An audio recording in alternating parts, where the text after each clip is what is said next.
Check 1, 2. Okay, so we're going to install Wobbleboss on a Mac in this video in Logic, and then what else we'll do is, in case the actual VS or AU gives you problems, we also give you guys all the WAV files. I'm going to quickly teach you how to use those WAV files within the EXS sampler.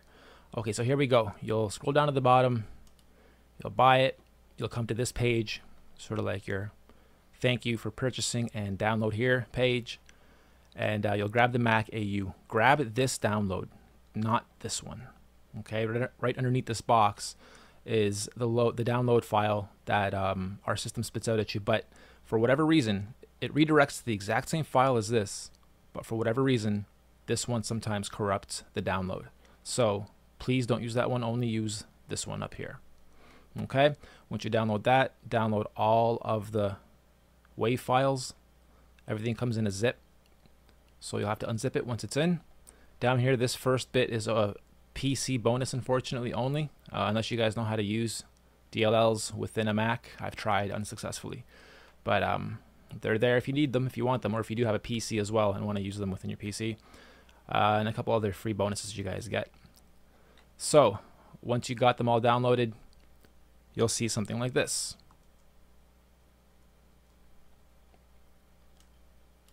Open up the zip file for the main download. You'll see these 3 files. The first thing you need to do is run this MSP runtime package. It's a shared library. And then once you're done that, you will drag your Wobbleboss component into your actual components of your Mac. And to get to this, it's Macintosh hard drive, your library, your audio, your plugins, and components. And then whatever other components you put in here is what all of your audio apps will resort to when it's scanning them. Okay, when it scans for the first time, when you open this up in Logic or whatever else you're using, you need to open this up and grab your serial number. It'll ask you for a serial on first run. After that first run, you're good to go. And you can bypass that screen, but you won't be able to use it. It'll just say instrument not found or some kind of error. So once you're good to go there, what I'll do here is open up Logic and show you guys how this works within Logic. And then I'll also mention not to forget to grab these, and I'll show you guys how to use these by creating simple EXS folders and then assigning those samples to your keyboard, or your, if not your MIDI keyboard, your computer keyboard, because you can use that too. Okay, here we go. All right, so we're going to open a new empty project in Logic. By this time, it'll scan your AUs and ask you for that serial number. You'll dump it in, open a new software instrument, and then in your in-outs, you'll go down to your MIDI instruments, or your AU instruments, sorry, Wobbleboss, and stereo. Give it a moment to load, and there we have it. If you have a MIDI controller hooked up, make sure you get sounds out of it.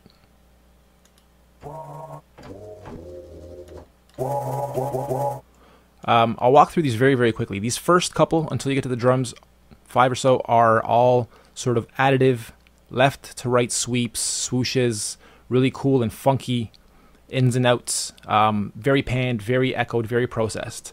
The drums and stabs are literally just a bunch of kits that we got, which vary tremendously in the genres and the types. So it's not all dubstep, it's not all just electronic.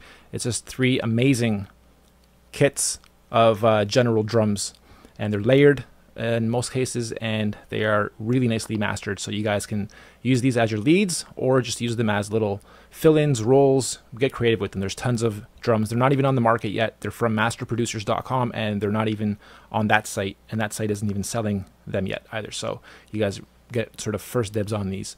The rest up until the web shots are voxed, both short and long. What?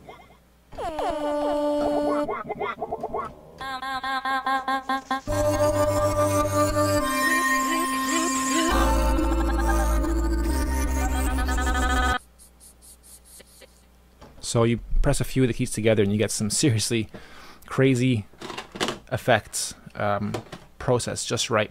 We also leave them raw enough for you guys so you can still add a bit of reverb, add a bit of processing yourselves. Speaking of that, we have a little onboard reverb pan. ADSR rack, and LFO rate and depth. These probably won't be too handy until you find a sound that's just a straight good wah that doesn't have any LFOs or chops or processing to it yet, so you can add your own bit of LFO and depth. But on some of these, this could still sound a little bit cooler than the original. You'll have to play with it yourselves to really even see the difference. I'm not going to bother. You guys can go in there and mess around with that. And there's some more controls up here for the rest of the functions. A quick little bender.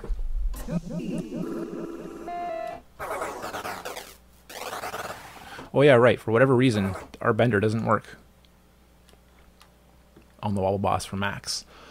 Okay, so once you get through this and you start making your tracks and whatnot, and you figure like these samples are amazing, but for whatever reason you don't like this. I know for some reason once in a while this crashes Logic. Any big AU crashes any DAW once in a while, so it's unfortunate, but it does happen. So what I'll do next is quickly teach you guys how to grab those samples and then turn them into EXS folders and patches so that you guys can not use this if you don't want to. I mean, I want you guys to, but really all this is a beautifully packaged AU that holds and houses a bunch of WAV files. So I want you guys to have those WAV files so that you guys can do what you want with them as well with other gear, other samplers, and process them more yourself. So we've opened it up for you.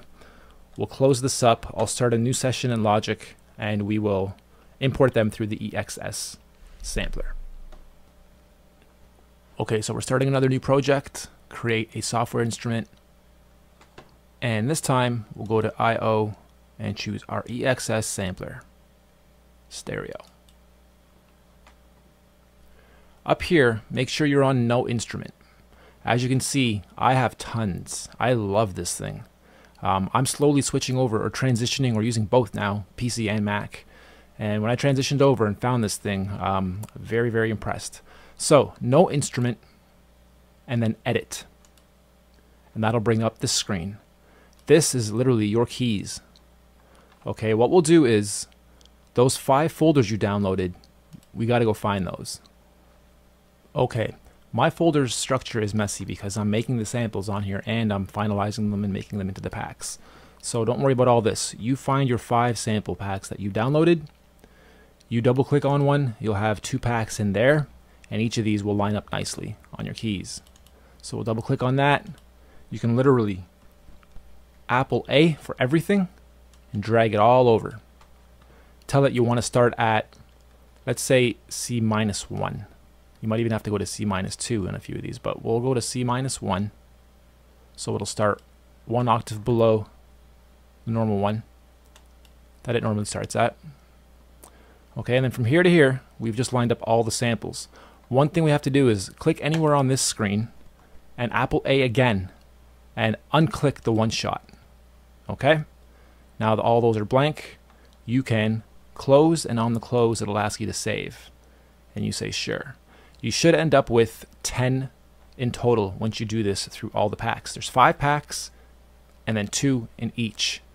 So once we're in here, I'll name this Wobbleboss 1A. It already exists. Oh, I already did this. That's right. Okay, so I'm going to cancel. And because it's already in here, I'm just going to close and not save. You will save. So now what I do is, all right, I did all of them already a while ago. Okay, so here they all are. So now I'll go to Wobbleboss 1A, and actually let's go to the 5A because these samples are my favorite.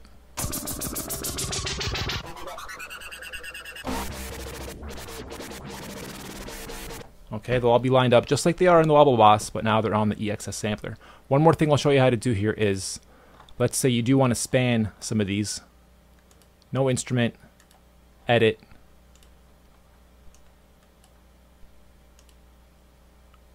I'm not sure which pack has the spans. I believe it's 4.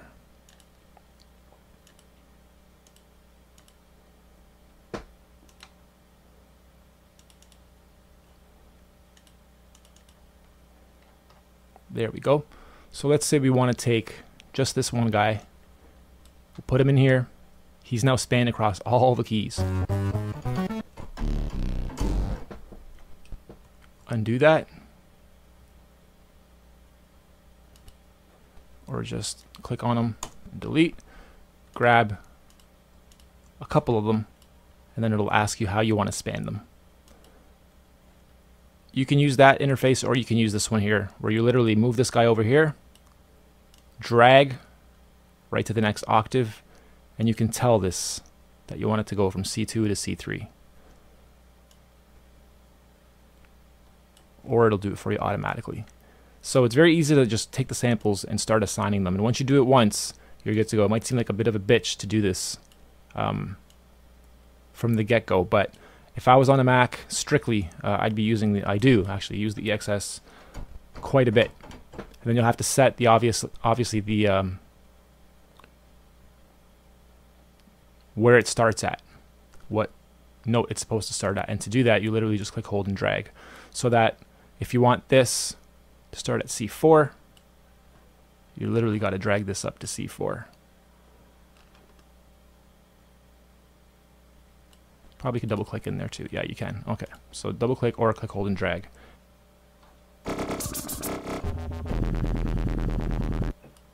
Okay, so once you're all set up and you have all your wobbles made and you've spanned a few, if you wanted to span any of them, it's really literally as easy as duplicating this a few times. And each time you're on one of these, just double click on the EXS part. It'll pop up for you, and you can change that now to 4. Change this one to 3. And you start intertwining your wobbles. Okay, so there you go. Wobbleboss on a Mac, standalone, and downloading all the files so that you have them as waves in EXS. Enjoy making music. Peace out. Oh yeah, lastly, before I go, I forgot that Garageband also takes VST. So if you don't have Logic, something you can quickly do is, I'm brand new to Mac, so this might take me a while, but from what I remember, you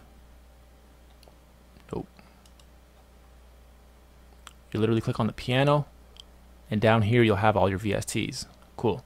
So select Wobbleboss from here, give it a moment, then click on the interface part, and it'll pop up here. Okay, so same thing.